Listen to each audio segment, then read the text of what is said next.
Hello friends, welcome to my channel Krantikari news. जो महिला राह में प्रसव जिसका हो रहा है, तो मैं समझ सकती हूँ कैसे वाटर बैग बर्स्ट हुआ होगा। न डेटॉल होगा, न सेवलॉन होगा, न कोई हाइजीन होगा। कैसे उस प्लासेंटा कट के बाद वो महिला आगे 100 किलोमीटर चली होगी।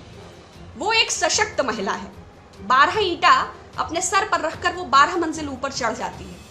लेकिन वो महिला वैचारिक रूप से इतनी सशक्त नहीं है कि प्रधानमंत्री जी को टैग करके ट्वीट करे कि मेरे अधिकार कहाँ हैं। 3 घंटे 40 मिनट में मुझे दर दर की ठोकरें खाने के लिए मेरे नवजात शिशु के साथ सड़क पर क्यों छोड़ दिया। वो सशक्त महिला स्वास्थ्य मंत्री को टैग नहीं कर सकती कि जब आपको 12 फरवरी को इंगित किया गया तो आप संसद में हंस रहे थे। मेरे अधिकार कहाँ हैं? कहाँ है आपका आयुष्मान भारत, 108 एम्बुलेंस सेवा, मातृ सुरक्षा, जननी सेवा योजना। वो महिला सामाजिक कल्याण मंत्री स्मृति ईरानी जी को टैग नहीं कर सकती कि लूडो खेल रही हैं या अंताक्षरी खेल रही हैं। बात बात पे क्लेरॉन कॉल करने वाली, अनुशासन समिति को खटखटाने वाली श्रीमती ईरानी जी, क्या आप इतनी संवेदना शून्य है कि आपको ज्ञान नहीं हुआ? पूरे भारत को पता चल गया कि नासिक से आने वाली शकुंतला देवी को राह में प्रसव हुआ। तो मैं ही उस राष्ट्रीय प्रवक्ता संबित पात्रा को टैग करके कहूंगी कि उस विश्व हिंदू परिषद द्वारा अनुमोदित फल की दुकान से वो 2 केला खरीदकर उस प्रसूता को पहुंचा दीजिए। आपकी सरकार का आभार होगा और आपका भी। तो बहुत सारी चीजें हैं। ये एक विफल, एक फेल्योर क्रेडिट पैकेज है जो लोगों को कर्ज में ढकेल देगा। जो लोग जीवन यापन के लिए संघर्ष कर रहे हैं, दैनिक भोजन के लिए संघर्ष कर रहे हैं, उनके लिए इस पैकेज में कुछ भी नहीं है। और देश को बेचने और इस आपदा को एक सुनहरे अवसर में तब्दील करने का भारतीय जनता पार्टी की मोदी सरकार का ये एक बेमिसाल मौका है। इसके अतिरिक्त इस पैकेज में कुछ भी नहीं। जब अंग्रेजों से हमने आजादी पाई तो आत्मनिर्भर भारत का जो शुरुआत हुई, तब तो भारत में सुई भी नहीं बनती थी, छोटा सा बजट था, कैंची नहीं बनती थी, नट बोल्ट पेंच, छोटी छोटी बहुत कुछ भी नहीं था। IITs बनाए गए, एम्स बनाए गए, इसरो बनाया गया, भाभा, सेल, गेल, भेल, नवरत्न कंपनियां, योजना आयोग, बहुत बड़ी श्रृंखला है। 70 वर्षों की जो बहुत बड़ी विरासत है, जो देश, देशवासी और तमाम आती जाती सरकार, तमाम जनसमूह, तमाम लोगों के सहयोग से एक सम्मिलित साझी विरासत, 70 वर्षों में एक जो आत्मनिर्भर भारत की नींव रखी गई। या संक्षेप में कहें तो 2014 के बाद जितने भी संसाधन बिकाऊ हैं, जो कुछ भी बेचा गया है, और शायद लॉकडाउन के बाद भारत पेट्रोलियम और LIC का नंबर है, तो ये सब आत्मनिर्भर बनाने की दिशा में ही तमाम प्रयास थे और आत्मनिर्भर हुआ भी भारत। अब उसी का अगला स्टेप ये है कि ये जो आत्मनिर्भरता है, इसका व्याख्या बहुत लंबी हो सकती है, किंतु मैं संक्षेप में ही अपनी बात को कहूंगी कि मोदी जी ने दूसरा कहा कि आपदा में अवसर। तो अवसर को तलाशते हुए इस वक्त की भारत सरकार इस आपदा के सुअवसर को, आपने देखा जो हम इस पैकेज में राहत की अपेक्षा कर रहे थे, what is in this relief package, क्योंकि राहत नाम की तो कोई चीज नहीं थी।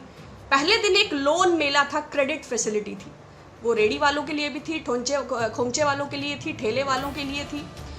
बाकी साधारण, जो मैंने उस दिन कहा था कि दोज हु आर सफरिंग, इस वक्त देश के सामने जो सबसे बड़ी समस्या है वो है हेल्थ इंफ्रास्ट्रक्चर और माइग्रेंट वर्कर्स। बड़े दुख की बात है कि आज 4 प्रेस कॉन्फ्रेंसेस हो जाएंगी तो कुछ ऐसी घोषणा निकल के आई ही नहीं।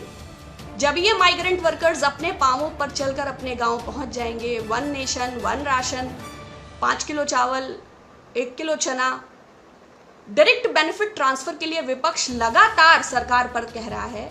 लॉकडाउन 1 निकल चुका, लॉकडाउन 2 निकल चुका, लॉकडाउन 3 निकल चुका, लॉकडाउन 4 निकल चुका, और ये शेमलेस PR गवर्नमेंट कल ट्विटर हैंडल से 6 साल बेमिसाल का वीडियो ट्वीट करती है।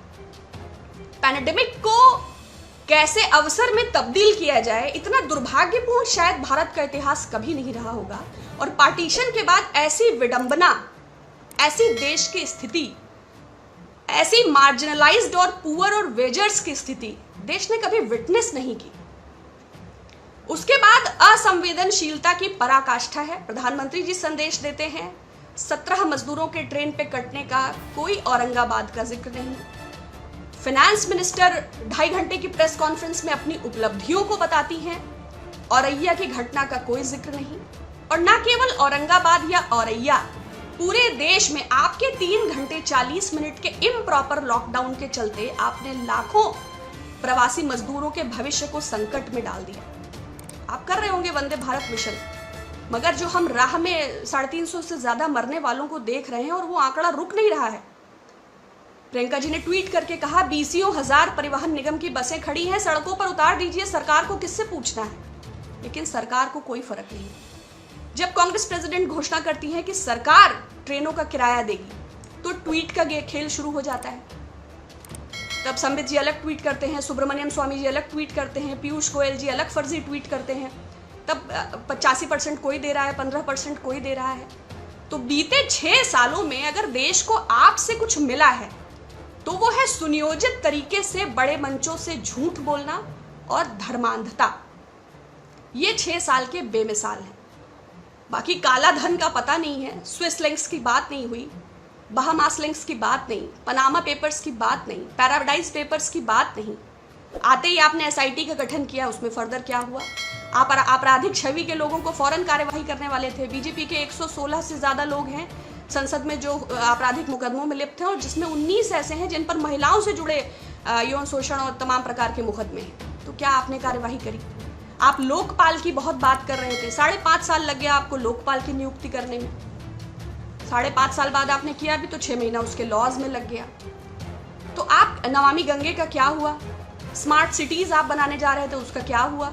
जो गांव सांसदों ने गोद लिया था उसका क्या हुआ? जब देश इस आपदा से जूझ रहा है तो आपके मंत्री, मुख्यमंत्री, आपके जो भी व्यवस्था में लोग हैं, चाहे वो मेयर हों, चाहे वो जनप्रतिनिधि हों, जो भी वोट होकर आए हैं, जो भी आपके इतने बड़े मंत्रालय हैं, वो सब कहाँ हैं? बुलंदशहर के डीएम साहब रिटन में आदेश जारी करते हैं कि अगर किसी ने प्रवासियों को रास्ते में खाना खिलाया या पानी पिलाया तो उस पर विधिक कार्यवाही होगी। लोगों के भरोसे लोग चल रहे हैं। हम लोग जो लगातार वीडियोस देख रहे हैं वो बहुत बदहाल स्थिति में देख रहे हैं। उसके बाद आपदा को अवसर बनाना और निरंकुशता की पराकाष्ठा देखिए। जब लोग हंगर, फूड, शेल्टर और वेजेस और डायरेक्ट बेनिफिट ट्रांसफर की बात कर रहे हैं, तो हमारी वित्त मंत्री साहिबा ऑर्डिनेंस फैक्ट्रीज को के प्राइवेटाइजेशन 49% को 74% एफडीआई कर देती है। इसको कहते हैं आपदा में अवसर। नेशनल ये जो डिजास्टर है, ये कैसे गवर्नमेंट के लिए एक सुनहरा अवसर है। ये जब डिफेंस मिनिस्टर एके एंटनी साहब थे, उस वक्त भी एफडीआई का ये प्रपोजल था, लेकिन राष्ट्रीय संप्रभुता के मद्देनजर इसे स्ट्रिक्टली खारिज कर दिया गया। किंतु इस वक्त जो सरकार में है, उनके खून में व्यापार है और देश में सब कुछ बिकाऊ। ये strategic defence sector strategic importance का सेक्टर है और इसके सीरियस नेशनल सिक्योरिटी रेमिफिकेशंस होते हैं। मगर इन सब को नजरअंदाज करते हुए इस आपदा का सुअवसर उठाया गया। किसानों से संबंधित कुछ डेटा है, क्योंकि उसकी प्रेस कॉन्फ्रेंस 4 दिन लग गए उसको समझने में। जब न्यूनतम समर्थन मूल्य से ज्यादा लागत है तो राहत कहाँ है? गन्ने का समर्थन मूल्य 1925 से 40 के बीच था, लेकिन मंडी के अभाव में मध्य प्रदेश और उत्तर प्रदेश के किसान 1400 से 1600 रुपए में उसे दे रहे हैं। इससे लगभग उन्हें 21,000 करोड़ का घाटा है। जो प्रतिदिन वाले लोग हैं, चाहे वो फल हो, चाहे वो फूल हो, चाहे वो सब्जियां हो, चाहे वो पशुपालक हो, चाहे वो दूध हो, चाहे वो अंडा हो, चाहे वो मछली हो, भारी घाटे से गुजर रहे हैं। किसी की घिया, लौकी, टिंडा, तरोई खेत में गिर गया है, कोई बेच नहीं पा रहा है, कोई पहुंच नहीं पा रहा है। इससे लगभग 10,000 करोड़ का किसानों का घाटा हुआ। इतिहास में ऐसी कोई सरकार नहीं है जिसने कृषि उपकरणों, कीटनाशकों, खाद और किसान के ट्रैक्टर के टायरों पर भी जीएसटी लगाया हो। सरकार ने इससे लगभग 15,000 करोड़ की आय की। और बाद में दूसरा एक और डेटा है, पीएम किसान सम्मान निधि में 8.22 करोड़ रुपीस दिया गया है। सरकार का ही कृषि लागत एवं मूल्य आयोग का डेटा है कि total 14 crore 64 lakh agricultural census 2016 के मुताबिक किसान हैं। अगर इनकी संख्या 14 करोड़ 64 लाख है और सम्मान निधि आपने 8.22 करोड़ को दिया है, तो शेष भी तो हैं और उनकी संख्या करोड़ों में है। दूसरा एक और डेटा है कि 3 करोड़ मार्जिनलाइज्ड किसानों को 4 लाख करोड़ का लोन दिया जाएगा। सरकार का ही डेटा है एग्रीकल्चरल सेंसस 2016 का कि मार्जिनलाइज्ड किसानों की संख्या 10 करोड़ है। तो आप ही कह रहे हैं कि 3 करोड़ को दिया जाएगा, आप ही बता रहे हैं कि 10 करोड़, तो ये जो 7-7 करोड़ है ये कहाँ जाएंगे? स्वयं वित्त मंत्री ने कुछ समय पहले संसद में ये स्वीकार किया कि पिछले समय 6,26,000 करोड़ रुपए कर्ज दिया गया। अब आप पुनः 4 लाख कुछ करोड़ कर्ज देने की बात कर रहे हैं। अच्छा होता कि आप कुछ पैसा डायरेक्ट लोगों के अकाउंट में दे देते और उनके कर्जों को माफ कर देते। मध्यम वर्ग खामोश होकर आपके राहत पैकेज का इंतजार कर रहा है।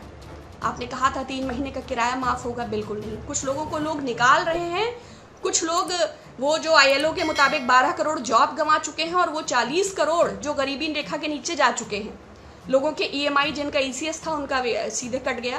किसी प्रकार का कोई वेव ऑफ नहीं है। जो लोगों के आवासीय और व्यावसायिक प्रतिष्ठान थे उन लोगों का दबाव बढ़ता जा रहा है, चाहे वो वाईफाई के बिल्स हों, चाहे पोस्टपेड के बिल्स हों, चाहे इलेक्ट्रिक के बिल्स हों, चाहे वाटर के बिल्स हों। तो गवर्नमेंट किसको सपोर्ट कर रहा है, गवर्नमेंट किसको हेल्प कर रहा है? जब आपका डेटा आपको सपोर्ट ही नहीं कर रहा है, आप 2 घंटे 40 मिनट प्रेस कॉन्फ्रेंस करती हैं, 1 घंटे अपनी पुरानी योजनाओं का बखान करती हैं, फिर 5 घंटे आने वाली कॉम्प्लिकेटेड योजनाओं का बखान करती हैं, जो मुझे नहीं लगता कि आपके इर्द गिर्द लोग बैठे हैं उनको भी ये समझ आ रहा है कि आप क्या बता रही हैं।